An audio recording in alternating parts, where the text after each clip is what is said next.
On va commencer. Donc, merci à tous d'être ici. Je vais me présenter, donc Bertrand. Je représente en France, à travers le groupe Plénitude, l'éditeur Cadeia, fournit les outils pour ceux qui étaient à la conférence d'avant, dont parlait Stéphane, qui sont des outils de gestion de l'IT. Ces outils vont nous servir à automatiser un petit peu toutes les tâches du quotidien et nous permettre de gagner du temps. Donc, n'hésitez pas dans cette conférence, interrompez-moi, il faut que ça soit interactif, c'est quand même le plus sympathique pour tout le monde. Donc, les trois piliers du triptyque de la gestion de l'IT, c'est un outil de remote monitoring et management, un outil de gestion du desk et un outil de documentation technique. Ça, c'est les trois outils qu'il faut avoir pour gérer correctement l'IT, avec des niveaux d'interopérabilité différents qu'on va voir à la suite. Ça, c'est un constat. On perd en moyenne 40% de son temps à soit faire des tâches totalement banales dans la gestion, soit en passant d'une console à l'autre de façon systématique. On a différents outils et on a besoin d'aller chercher un mot de passe, on change de logiciel, on a besoin de prendre la main sur une machine, on va prendre un deuxième logiciel, on a besoin d'aller voir du monitoring, on va prendre encore un troisième logiciel et on va perdre en moyenne 40% de son temps à basculer d'un outil à un autre quand on trouve l'information. Parce que parfois, c'est dans la tête d'un collègue, ou parfois, c'est sur un fichier PDF auquel on n'a pas accès, etc., etc. Donc, il va falloir faire en sorte que tout cet écosystème de gestion puisse communiquer ensemble. Donc, voilà, la perte du temps, elle est liée aux différents outils qui ne sont pas interopérables. Et là, j'ai mis un certain nombre d'outils, patch management, le management des endpoints, tout ce qui va être sécurité, backup et disaster recovery, monitoring, service desk, documentation. Tous ces outils-là, en général, ne sont pas imbriqués les uns avec les autres. Donc, on va voir comment gagner du temps avec des outils modernes de gestion. Donc, interopérabilité obligatoire de ces trois documents, de ces trois piliers. Donc, représentant l'éditeur Cadeia, vous avez au centre l'outil de RMM qui s'appelle VSA, qui communique de façon bidirectionnelle avec l'outil de gestion du desk BMS et l'outil de documentation technique ITGlue. Il faut absolument que ces trois outils soient interopérables, de telle sorte que, par exemple, dans un ticket, vous puissiez prendre la main directement sur la machine qui a ouvert le ticket, un ticket qui a été remonté par du MCO qui vous dit que c'est tel serveur qui a un problème. Vous avez besoin de prendre la main sur ce serveur. Il n'est pas question de ressortir de l'outil de ticketing pour aller dans votre outil de prise en main pour prendre la main sur la machine. Il faut que directement l'outil de ticketing, vous puissiez d'une part prendre la main sur la machine et d'autre part avoir directement accès à la documentation technique qui est liée à cet équipement. Donc, il faut que ces trois outils, si vous voulez vraiment être efficace, soient interopérables ensemble. Donc, on va voir les fonctionnalités de base des différents outils. Un remote monitoring et management doit être capable, évidemment, de monitorer l'ensemble de l'IT, c'est-à-dire les postes, les serveurs, les SAN, les NAS, les éléments actifs, les bases de données, etc. Remonter des alertes, donc faire du monitoring et lancer des procédures de remédiation sans action des équipements, des équipes IT. Je pense par exemple à un espace disque qui serait saturé. Il faut que votre outil de RMM soit capable de lancer un CCleaner de façon automatique. Il n'est pas question d'avoir, c'est bien d'avoir une alerte, l'espace disque est saturé, mais s'il faut que le technicien à la main aille nettoyer le poste, c'est de la perte de temps. Il faut donc, l'outil de RMM doit être capable de façon automatique de lancer des procédures. Évidemment, créer des tableaux de bord techniques et organisationnels, sécuritaire pour pouvoir avoir un tableau de bord de compliance de tout son IT. Sécuriser les postes de travail et les serveurs de façon automatique en appliquant des mises à jour. Alors, les mises à jour, Microsoft, tout le monde fait de façon diverse, hein, WSUS avec différents outils, mais il faut également être capable de mettre à jour les logiciels tiers. On a vu 2021, ça a été des pages de sécurité d'Adobe tous les 2 mois. Tout ça, c'est tous les autres outils, du Java, du Logcatchy pour des serveurs Apache, etc. Il va falloir être capable que l'outil de RMM puisse mettre à jour vos logiciels tiers et pas uniquement les failles de sécurité Microsoft. Avoir un outil de policy qui permette d'appliquer vos règles compliance de façon automatique. C'est également le but d'un RMM moderne. Ça va être d'être capable, quand vous avez un nouvel équipement, de faire en sorte qu'il rentre dans la compliance que vous avez définie pour votre SI. Quel est le niveau de patching, quel est l'antivirus qui va être poussé automatiquement, quel est le monitoring que vous allez faire sur une machine de type, je ne sais pas, serveur 2012. Il faut que vous n'ayez pas, vous, de façon manuelle, à réappliquer toutes ces informations sur la machine. Il faut que l'outil de RMM, sachant que c'est une machine 2012, pousse vos règles de compliance de façon automatique. Et puis, donc, permettre de créer et de développer des scripts automatisables, soit sur remontée d'alerte, comme je le disais précédemment, soit en lançant manuellement ou de façon schedulée ces différents scripts automatiques. Ça va jusque-là? Tout est clair? Le desk, la gestion du desk. Évidemment, créer, suivre, transférer l'ensemble des tickets des utilisateurs. Créer automatiquement des tickets à partir des alertes générées par l'outil de Remote Monitoring et Management. Fermer automatiquement les tickets. Ça, c'est important. Hein, il faut que ça, c'est quelque chose sur lequel vous devez veiller si vous vous équipez d'un outil de desk. J'ai par exemple un CPU qui a dépassé 95% pendant 3 minutes. Ça m'a déclenché un ticket. Ce CPU redescend à une valeur normale. Il faut que le ticket soit fermé automatiquement, sinon les gens derrière le desk, ils vont passer leur temps à clôturer des tickets. Par contre, le ticket étant là, vous pourrez sortir une statistique et vous rendre compte que tous les vendredis à 14h30, tel serveur explose en CPU et vous pourrez remédier derrière. Mais il faut que la fermeture soit automatique. Créer des tableaux de bord techniques et organisationnels et gérer des workflows complexes, donc assignation à des pools de techniciens, génération des escalades, gestion des SLA. Il faut que votre outil de desk soit capable de gérer tous ces workflows. Par exemple, un ticket qui a une SLA d'1 heure, si au bout de 50 minutes, il n'a pas été pris en compte, il faut que ça soit automatiquement remonté au manager du desk, par exemple, ou quelqu'un qui suit ça. Donc, votre outil de desk doit absolument gérer à minima ces fonctionnalités-là. Toujours OK? L'outil de documentation technique, donc le 3e pilier, il doit obligatoirement être capable de recevoir tous les équipements qui ont été détectés par le RMM. Le RMM, lui, Remote Monitoring et Management, va être capable de détecter tous les périphériques qu'il y a sur votre réseau. Et ce n'est pas à la main qu'on va rentrer ça dans l'outil de documentation technique. Il faut que ça soit interfacé. Il faut qu'il soit capable d'avoir un module de gestion de mot de passe, de gérer tous les contacts de l'entreprise, de gérer des applications et des sources d'installation, de gérer l'Active Directory, en l'occurrence être capable de remonter dans la documentation technique les GPO qui sont dans cette Active Directory, gérer les certificats.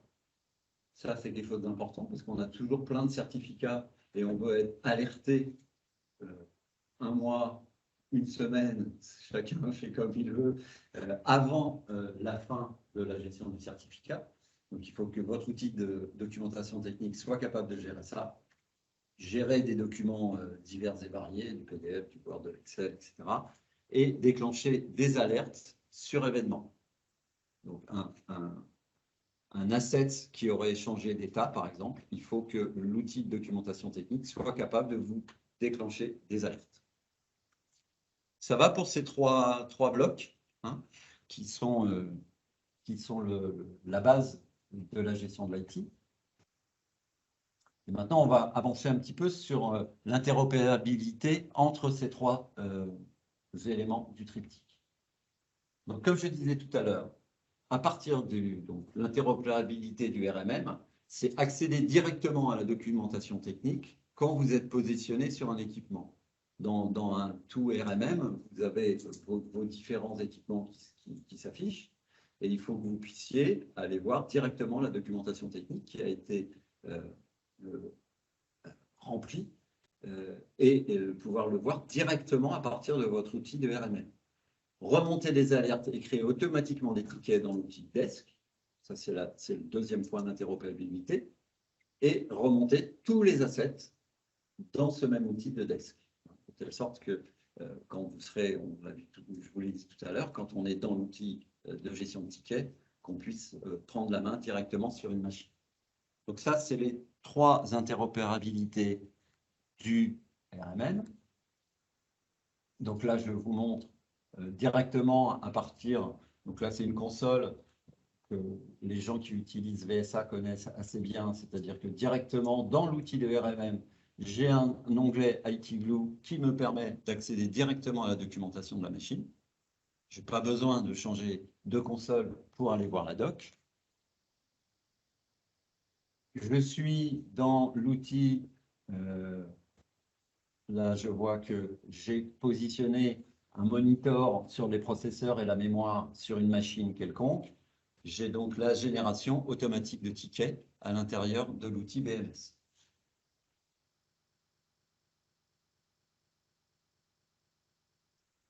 Autre exemple, tous les assets, donc tous les appareils que je gère dans mon outil de RMM sont bien remontés dans l'outil de ticketing de façon automatique. Donc l'outil de Desk, lui, il doit être capable d'accéder directement également à la documentation technique et de remonter les assets dans l'outil de gestion documentaire. Ça, c'est les deux points importants pour la partie outil de Desk. Donc exemple, je suis dans mon outil de ticketing, j'ai un ticket ouvert sur un problème de MCO, sur un problème de reboot. Je peux directement voir la documentation technique en cliquant sur View Asset.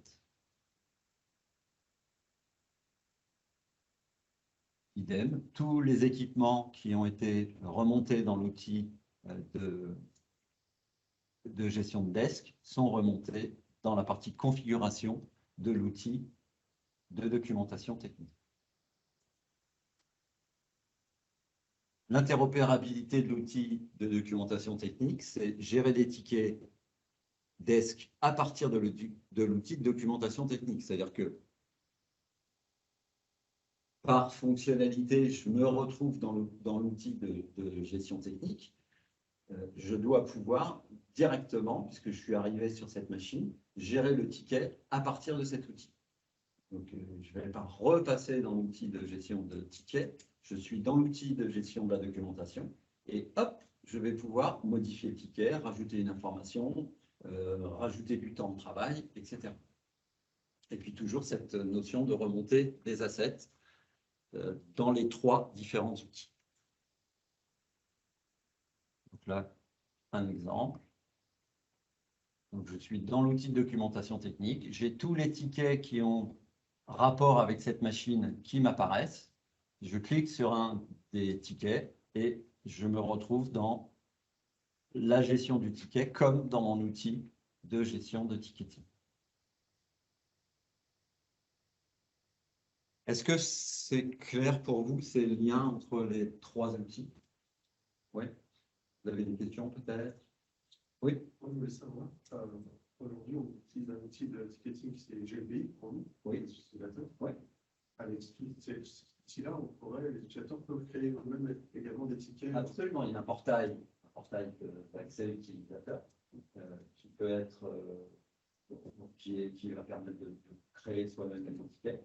Et à partir du moment où ça va être fait directement sur la machine de l'utilisateur, l'asset en plus sera enseigné, ce qui vous permet vous directement après de savoir que cet utilisateur, c'est cette machine-là, et cette machine-là, vous pouvez prendre la main dessus, vous allez voir les tickets qui ont été ouverts sur cette machine de façon. Ça peut remplacer complètement notre outil GPI. Ah oui, oui, complètement, complètement. Ça va même plus loin, parce que c'est interopérabilisé, je ne sais pas si c'est français ça, avec les autres outils. Ouais.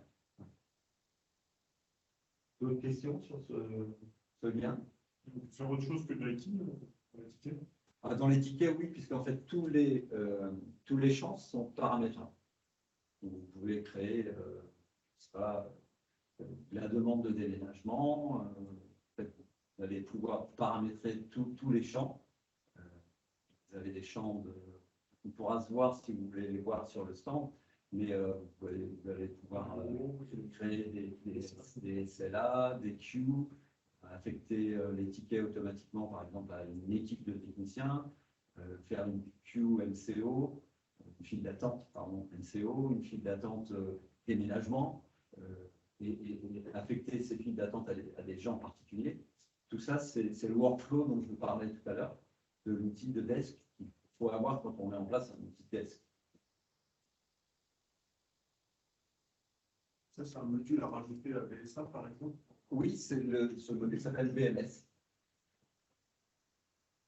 Toujours autour de l'éditeur Casea, qui a fait en sorte que tous ces modules, tous ces logiciels qui peuvent tourner de façon autonome, soient interfacés, et à partir du moment où ils sont interfacés, là, c'est là où on a la puissance qui arrive dans la gestion.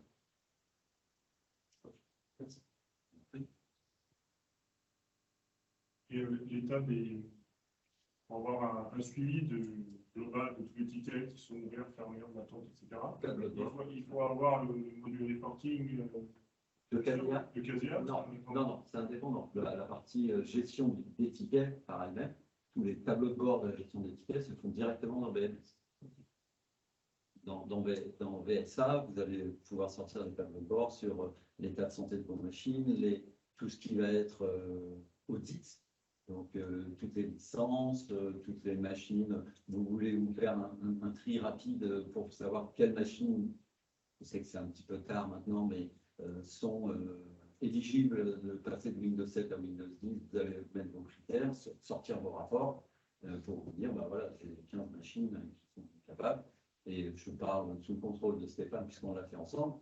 Pour le groupe Intermarché, on a fait la migration avec l'outil VSA de Windows 7 à Windows 10 de façon totalement automatique. On avait développé un script qui nous permettait de tester si les machines étaient sur secteur, avaient suffisamment d'espace disque, avaient suffisamment de mémoire.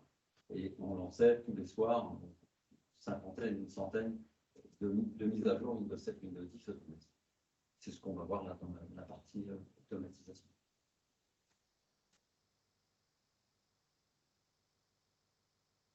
Donc, j'aime bien ça parce que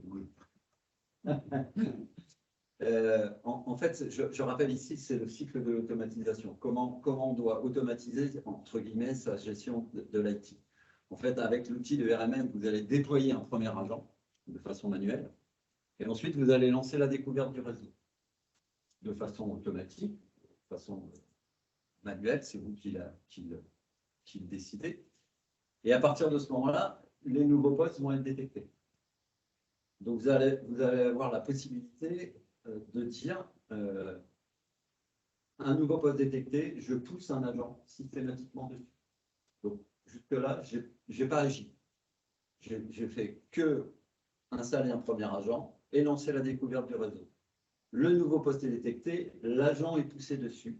Et automatiquement, toutes les politiques que vous allez avoir définies dans l'outil de RMM va se positionner sur le nouvel agent qui vient d'être découvert. J'entends par là, par exemple, l'antivirus, si vous l'utilisez, l'anti-malware, le déploiement de logiciels, les politiques de mise à jour, la configuration de l'agent, les politiques de sauvegarde si vous utilisez les outils de sauvegarde intégrés à VSA. Et vous n'avez plus rien à faire. Parce que l'objectif, c'est ça. C'est d'aller faire du parapente, d'aller courir, de faire ce qu'on a envie, mais pas d'être obligé de faire à la main des tâches vraiment banales. Dans les politiques de mise à jour, on va pouvoir définir que l'on veut scanner les postes tel jour à telle heure et déployer les agents, les mises à jour tel jour à telle heure. On crée une politique, une nouvelle machine est détectée, obligatoirement, à telle heure, tel jour, se positionnera ces politiques de mise à jour Windows et logiciels tiers. Donc ça, le cycle de l'automatisation, c'est vraiment très important à comprendre parce que c'est ça qui fait la force de ce type d'outil moderne. Et ça, peu importe OS? Pardon? Et ça, peu importe OS ou plus sur du Windows? Alors, Windows, Macintosh, Mac sans problème. Sur du Linux, Sur du Linux, il y a ça se fait, mais alors, deux choses. Donc, sur les Linux, on a une liste spécifique, c'est pas tous. Okay. Le premier déploiement de l'agent manuel, c'est pas un agent Windows qui va vous pousser un agent Linux. Il faudra installer un agent Mac, un agent Windows, un agent Linux, si vous avez les trois environnements, et dire dans votre découverte réseau, c'est mon agent Mac qui pousse les Mac, mon agent Linux qui pousse les Linux, mon agent Windows qui pousse les Linux. Il sera capable de détecter tout seul si c'est un Linux ou autre, oui. les versions? Oui, ça c'est voilà. Mais voilà, je préfère préciser, hein, il n'y aura pas qu'un seul agent Windows qui sera capable de pousser les trois environnements. C'est bon pour vous? Okay. Donc là, je vous montre l'exemple. Je vais passer par là parce que j'ai vu que là, tout à l'heure, ça faisait tomber le câble.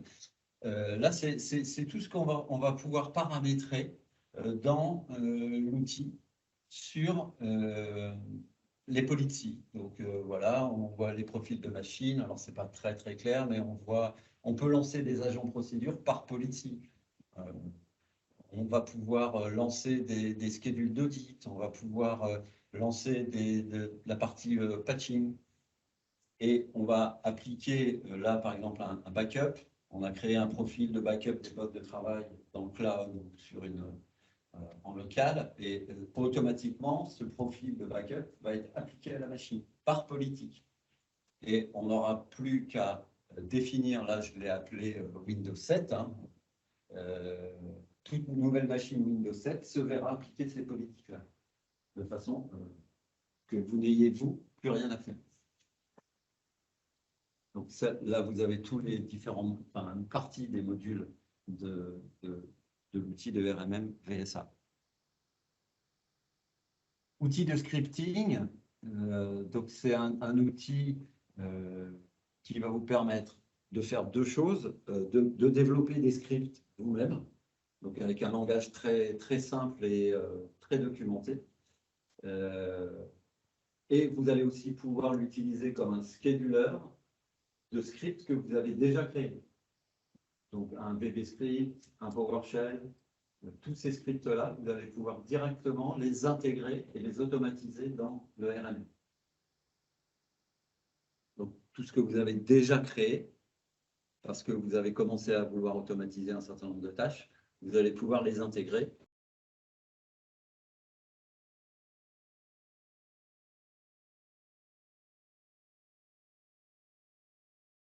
C'est là où je ne vois pas bien, mais je vous montre tout ce qui est possibilité de PowerShell, de VBScript ou de shell commande, hein, tout simplement. Donc pour résumer, notre conseil, c'est d'utiliser le triptyque RMM, gestion du desk, documentation, que ce triptyque soit complètement interopérable, comme je vous en ai parlé, hein, entre les trois outils, d'utiliser le cycle de l'automatisation au maximum, afin de vous décharger des tâches sans valeur ajoutée en scriptant toutes ces tâches de base qu'on utilise au quotidien et qu'on lance et qu'on peut donner un exemple tout à fait récent qui est le reboot pour une chaîne de magasins en France Ils avaient mis des tâches planifiées sur tous leurs serveurs pour rebooter leur serveur du dimanche. Ils ont eu des changements de logiciels de sauvegarde et ils sont passés sur tous les serveurs pour changer les tâches planifiées. Ce qui est logique dans leur travail quotidien. Alors, en fait, on a tout changé ça. On a fait un script reboot qu'on a mis dans l'outil de RMM. Et ce script de reboot, on l'a schedulé à une heure fixe le dimanche.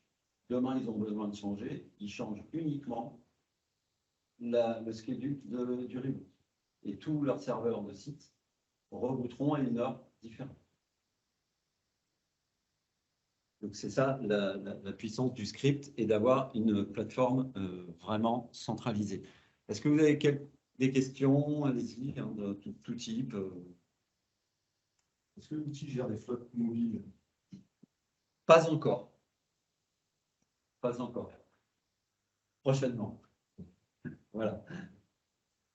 Mais pas encore. C'est une bonne question parce que c'est vrai que ça devient Claire qui est là, qui a la gentillesse d'être venue, qui représente Kaseya, pourra vous en parler peut-être plus tout à l'heure. Mais oui, non, pas. D'autres questions avant le quiz? Est-ce que le helpdesk, on peut l'utiliser sur des mobiles pour faire aucun ticket? Oui. On a une application mobile qui s'appelle Fusion, qui vous permet d'accéder directement à l'outil de BMS et aussi à l'outil Kaseya VSA. Donc, vous pouvez aller voir des alertes qui ont été générées par VSA directement à partir d'une tablette ou d'un portable.